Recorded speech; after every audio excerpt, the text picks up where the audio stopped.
All right, everyone, get ready because we've got this brand new research straight from the journal Optica into quantum teleportation over the internet, where scientists actually teleported quantum information over regular optical fibers. Like the kind we use every day. Yeah, the same exact ones carrying your cat videos and emails right now. It's a huge leap forward for this thing researchers are calling a quantum internet. Which, by the way, could revolutionize how we think about communication and computing in the future. Okay, so before we go any further, let's break this down. For anyone out there who's not a quantum physics expert, when we say quantum teleportation, we're not talking about beaming things around like in Star Trek, are we? No, no, no. Definitely not beaming people or objects. It's more about transferring information, Like the specific properties of a particle point to another without it actually traveling through the space in between. So it's kind of like sending a fax. You're not sending the physical document, just the info you need to perfectly recreate it on the other side. That's a fantastic analogy, and the thing that makes it all work is entanglement. Okay, entanglement. This bizarre link between two particles where even when they're separated, they're connected, so measuring one instantly affects the other. Okay, that's a little spooky. Even Einstein called it spooky action at a distance. Mhm. But how did the researchers actually pull off quantum teleportation with all the traffic on the internet? Well, they had this really clever setup involving 4 photons in 3 different locations. Imagine them as Alice, Bob, and Charlie. Okay. Alice is trying to send her quantum information to Bob, and Charlie is stuck in the middle with tons of internet traffic running through his location, like 400 gigabits per second. So Alice and Bob are quantum communicators, and Charlie's that busy internet intersection their message has to get through. Exactly. And get this, Alice and Bob both use lasers and specialized equipment to make super specific types of photons. Alice makes this thing called a heralded single photon, which carries the information she wants to teleport. Meanwhile, Bob is busy making a pair of entangled photons with that spooky connection we just talked about. All right, so we've got our key players ready to go and our photons prepped. What happens next? Okay, so this is where things get a little more technical, but I'll try to keep it simple. Alice does this special measurement on her single photon and one from Bob's entangled pair. It's called a Bell state measurement. Bell state measurement. Got it. But what does it tell us? Okay, imagine you have 2 locked boxes and you have no idea what's inside. This measurement tells you if the keys to those boxes match without actually revealing what's in the boxes. Interesting. So Alice learns about the connection between her photon and Bob's entangled photon, but not the actual quantum information itself. And the cool part is she can just send the results of this measurement to Bob over regular communication, like an email. So Alice isn't sending Bob the quantum info directly, just instructions on how to decode it based on the Bell state measurement. Exactly. Bob still has the other photon from his entangled pair, the one Alice didn't measure. This photon is like a blank slate. And using Alice's instructions and the entanglement, Bob can manipulate his photon to make a perfect copy of Alice's original information. Wow. But how can you send these super faint quantum signals through a cable with 400 gigabits per second of data blasting through it at the same time? Isn't that like trying to have a whisper conversation in the middle of a rock concert? It's a huge challenge, and the noise from all that data could easily drown out the quantum signals. So how on earth did they manage to do that? Okay, so they got creative. First, they picked wavelengths for their quantum signals that experienced minimal interference from the high-powered data. It was like finding a quiet corner in that rock concert you were talking about. Smart. So they separated the signal from the noise. Anything else? Oh yeah, they also had super precise filters on the receiving end to block out any unwanted light, like noise-canceling headphones, but for photons. Okay, so noise minimized, stray signals filtered out. Anything else? They used entanglement to their advantage. Remember Bob's entangled photons? Well, they were created at the same time, so they have a very specific time relationship. By looking for photons that arrived with this specific timing, they could filter out even more noise. It's like a secret code that only their photons knew. So they used a combination of wavelength choices, filtering, and the power of entanglement. That's awesome. What about the results? Were they able to accurately teleport the quantum information? The results were astounding. The quantum states they teleported almost perfectly matched the originals, which is just not possible with classical physics.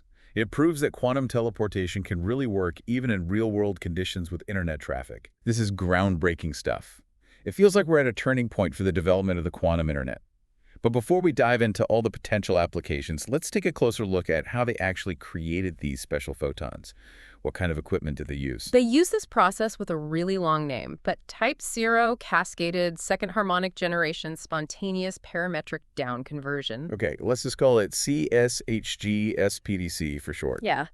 It's a fascinating process that uses this special crystal called a periodically poled lithium niobate waveguide.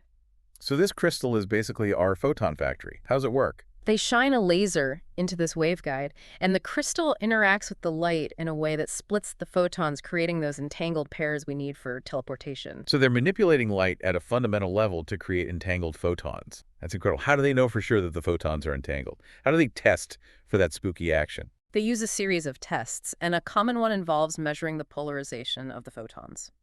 Polarization is just the direction the light wave oscillates.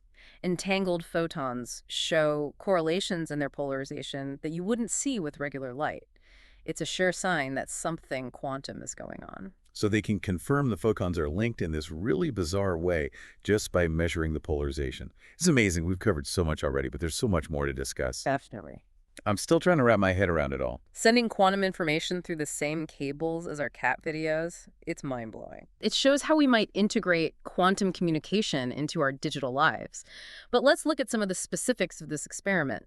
We touched on that complicated photon generation process, but Alice and Bob actually had slightly different setups to create their unique photons. Oh, okay, that makes sense. Alice is sending the quantum information and Bob is receiving it. So how did they make those photons differently?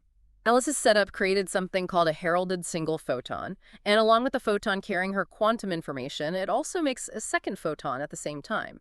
This second photon is like a signal to let her know the first one, carrying the information, is ready to go. Wait, so there's a second photon acting as a signal? That's wild, like a you've got mail notification, but for quantum information. So Alice knows exactly when her photon is ready for teleportation. What about Bob's setup? How's that different? His setup was designed to create those entangled photon pairs we talked about, but in a very particular way. It had to ensure the two photons were entangled in a way related to their polarization. Remember, that's the direction the light wave oscillates. Right. We talked about that earlier. So Alice has her single photon with its You've Got Mail buddy, and Bob has his specially entangled pair. Then they have to send these photons through Charlie's busy intersection. Exactly. And remember, Charlie represents that 15 kilometers of fiber optic cable with 400 gigabits per second of data flowing through it. So Alice sends her heralded single photon through this crazy channel to Bob. At the same time, one of Bob's entangled photons is sent to the midpoint of the cable where it meets up with Alice's photon. Oh, okay, so it's a photon meetup at Charlie's spot. This is where the Bell state measurement comes in, right? You got it. They have this device at the midpoint called a Bell state analyzer, which performs the measurement on Alice's photon and Bob's entangled photon. And remember, like we discussed, this measurement doesn't actually reveal the quantum information itself. It just gives us crucial information about the relationship between the two photons. And Alice sends the results of this measurement to Bob, like a secret decoding key. Yes, precisely. Meanwhile, Bob still has the other photon from his entangled pair just hanging out on his end of the fiber optic cable.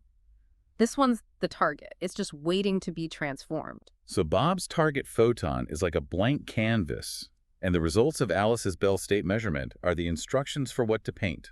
That's a really great way to put it. Bob then uses those instructions from Alice and his entangled photon to recreate a perfect copy of Alice's original quantum information. That's amazing. But all this is happening while 400 gigabits per second of data is flowing through the same cable. How do those tiny quantum signals not get completely lost in all that noise? It was a big challenge for sure. Like we mentioned before, they chose specific wavelengths for the quantum signals that experience the least interference from the data traffic, essentially creating a quiet channel in all that noise. So picking the right wavelength for the job. Exactly. But they did more than that. They used really precise filters on the receiving end to block any unwanted light. Imagine them like noise-canceling headphones, but for photons. Okay, so wavelength selection and noise filtering. Was there anything else? Remember Alice's photon has that herald photon announcing its arrival, the You've Got Mail notification? Yeah. Well, they set up the detectors so that they would only register a successful teleportation event if they detected all 4 photons arriving within a very precise time frame. Alice's heralded photon, the 2 photons from the Bell state measurement, and Bob's target photon.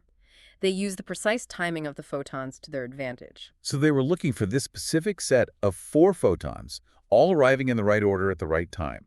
That's incredible. It's like finding a needle in a haystack, but you have a metal detector that beeps only when it finds all 4 parts of the needle at once. That is a fantastic analogy. And this coincidence detection, along with the wavelength and filtering, allowed them to get amazing accuracy. The teleported quantum states were incredibly close to the originals, proving that quantum teleportation is possible even with all the chaos of regular internet traffic. Amazing what they were able to accomplish. But I imagine even with this experiment, there are limitations, right? What kind of hurdles did they encounter? Absolutely. One limitation was that they only teleported single qubits. It's like the quantum equivalent of a bit. And to really get the full potential of a quantum internet, we need to be able to teleport much bigger chunks of information. Right, so they were able to send a text message, but we want to be able to stream movies. Exactly. And another challenge is distance. 15 kilometers of fiber optic cable is great, but the nature of entanglement makes it really hard to maintain over longer distances. It sounds like keeping those entangled photons linked over long distances is like trying to stop a soap bubble from popping while carrying it across a football field. Perfect analogy. Distance is a big hurdle. And then there's the speed. Teleportation was actually fairly slow in this experiment because of the time it took to do the Bell state measurement and send the results to Bob. It wasn't instantaneous like we see in the movies. So no Star Trek teleportation speeds just yet? Not yet. The entanglement link is instant, but the process itself still has some limitations. Okay, I see. So there's still a lot of work to do to improve how much info we can send and how fast we can send it. How are researchers trying to overcome these challenges? Well, to tackle the distance problem, scientists are developing something called quantum repeaters. Think of them like booster stations along a quantum internet, refreshing the entanglement and allowing the quantum states to travel further without breaking their connection. Like rest stops for our delicate quantum bubbles. Exactly.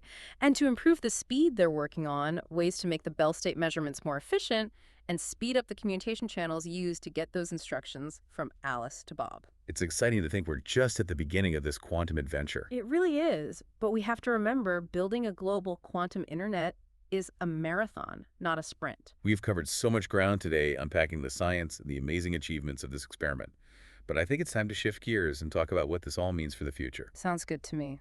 We've talked about the science and the hurdles, but now let's really let our imaginations run wild. This is where it gets exciting. We're talking about possibilities that could change how we communicate, compute, and even experience the world. Okay, I'm ready. Let's start with communication. How would a quantum internet change how we share information? Well, the biggest change would be the security. With quantum cryptography, you can't eavesdrop. Like, it's impossible. Even trying to peek at the message would mess up the quantum state, and both the sender and receiver would know. So it would be like having an unbreakable seal on every message. Hackers, governments, nobody could spy on conversations or steal data. Exactly. Total privacy and trust in our digital lives. But beyond security, a quantum internet could lead to entirely new types of communication, things we can barely even imagine now. Okay, now you've got me really curious. Give me some examples. What kind of wild communication could we have? Imagine video calls where you're absolutely certain no one's listening in, or securely sharing medical or financial data with zero risk of interception. And there are even more futuristic ideas, like using entanglement to send information through time. Hold on. Sending information through time. That's bending my mind a little. It's all theoretical at this point, but the idea is that since entanglement isn't limited by our normal understanding of space and time, we might be able to create connections that defy cause and effect.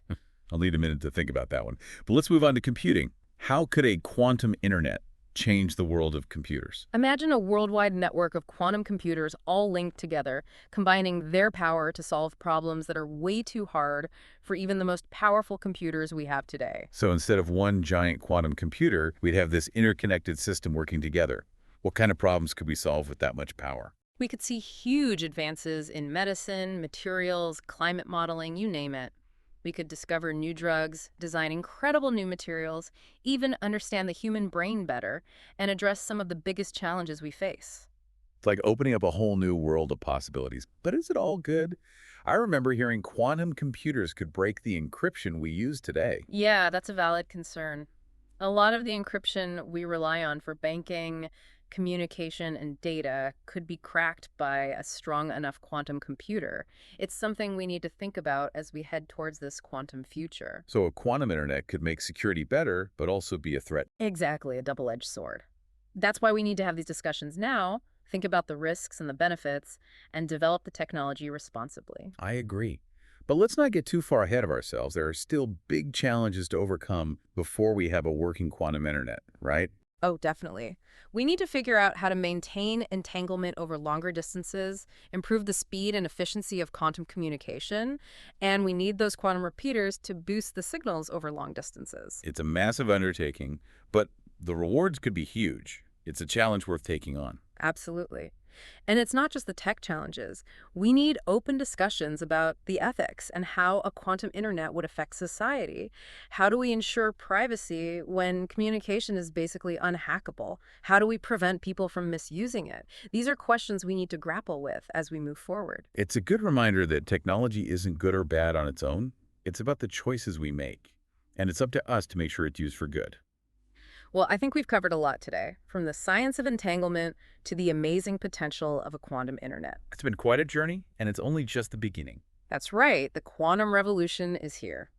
If you enjoyed this deep dive into quantum teleportation and the future of the internet, be sure to like and subscribe to stay tuned for more. Until next time, keep those minds curious.